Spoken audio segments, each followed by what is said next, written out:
मेरे प्यारे देशवासियों, आजादी के पावन पर्व पर देशवासियों को कोटि कोटि शुभकामनाएं।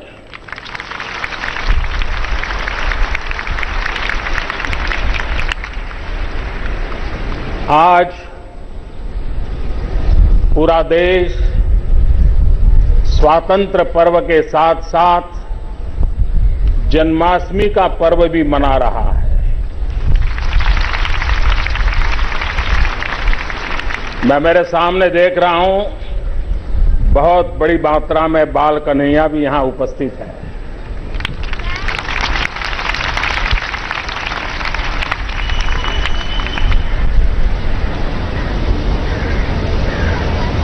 सुदर्शन चक्रधारी मोहन से लेकर के चरखाधारी मोहन तक हमारी सांस्कृतिक ऐतिहासिक विरासत के हम सब धनी हैं। देश की आजादी के लिए, देश की आन बान शान के लिए, देश के गौरव के लिए जिन जिन लोगों ने अपना योगदान दिया है, यातनाएं झेली हैं, बलिदान दिया है, त्याग और तपस्या की पराकाष्ठा की है, ऐसे सभी महानुभावों को, माता बहनों को मैं लाल किले की प्राचीर से 125 करोड़ देशवासियों की तरफ से शत शत नमन करता हूं, उनका आदर करता हूं।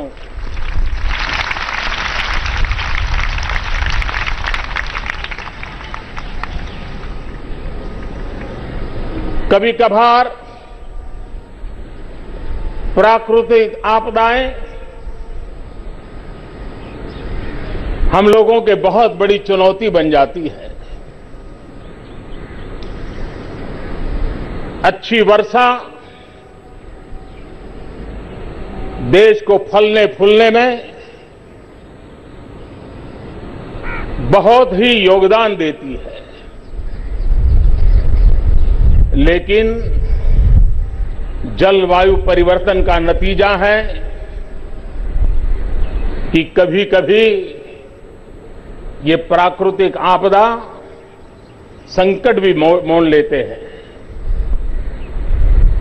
पिछले दिनों देश के कई भूभागों में इस प्राकृतिक आपदा का संकट आया। पिछले दिनों अस्पताल में हमारे मासूम बच्चों की मौत हुई। ये सारी संकट की घड़ी, दुख की घड़ी 125 करोड़ देशवासियों की संवेदनाएं इस आपत्ति में सबके साथ है। और मैं देशवासियों को विश्वास दिलाता हूं कि ऐसे संकट के समय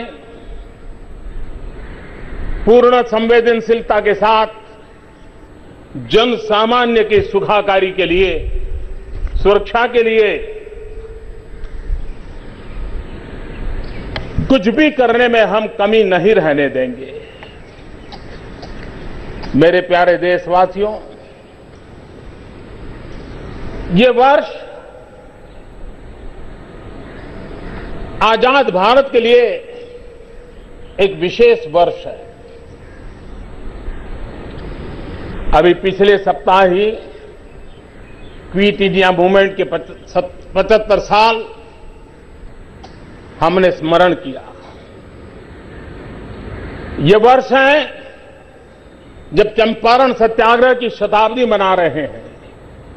ये वर्ष है जब साबरमती आश्रम की शताब्दी का भी वर्ष है। ये वर्ष है जब लोकमान्य तिलक जी, जिन्होंने कहा था स्वराज्य मेरा जन्मसिद्ध अधिकार है, और जनचेतना जगाने के लिए सार्वजनिक गणेशोत्सव की परंपरा को प्रारंभ किया था, उसको भी 125वां वर्ष है। एक प्रकार से इतिहास की ऐसी तवारीख है जिसका स्मरण, जिसका बोधपाठ हमें देश के लिए कुछ न कुछ करने की प्रेरणा देता है। हम आजादी का 70 वर्ष और 2022 में आजादी के 75 साल, 1942 से 1947 देश ने एक सामूहिक शक्ति का प्रदर्शन किया, अंग्रेजों के नाक को दम ला दिया, और 5 साल के भीतर भीतर अंग्रेजों को हिंदुस्तान छोड़ करके जाना पड़ा।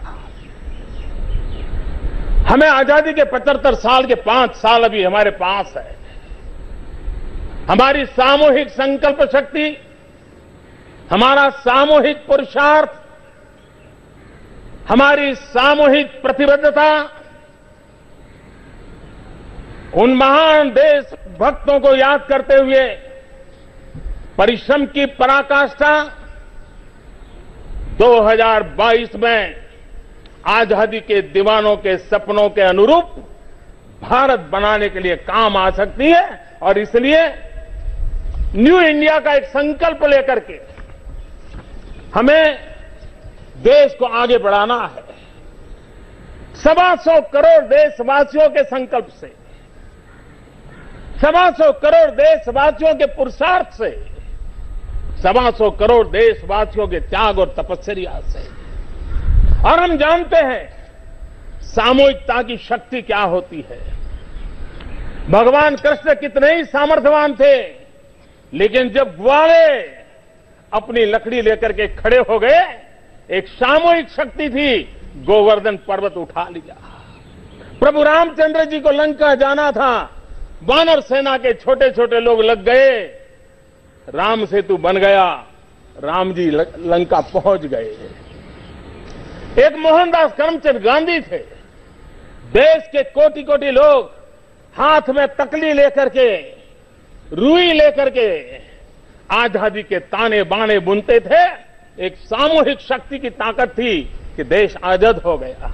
कोई छोटा नहीं होता, कोई बड़ा नहीं होता। अरे एक गिलहरी का उदाहरण हमें मालूम है, एक गिलहरी भी परिवर्तन की प्रक्रिया की हिस्सेदार बनती है।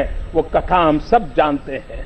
और इसलिए 125 करोड़ देशवासियों में न कोई छोटा है न कोई बड़ा है, हर कोई अपनी जगह से 2022 के आजादी के बाद के 75 साल एक नया संकल्प, नया इंडिया, नई ऊर्जा, नया पुरुषार्थ, सामूहिक शक्ति के द्वारा हम देश में परिवर्तन ला सकते हैं।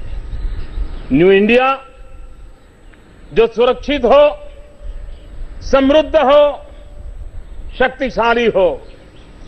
न्यू इंडिया जहां भी हर किसी को समान अवसर उपलब्ध हो।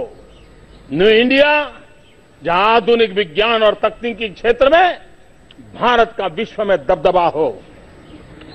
स्वतंत्रता संग्राम हम लोगों की भावना से अधिक जुड़ा हुआ है। हम भली भांति जानते हैं कि आजादी का जब आंदोलन चल रहा था, तब एक शिक्षक भी स्कूल में पढ़ाई कराता था, एक किसान खेत में काम करता था, एक मजदूर मजदूरी करता था।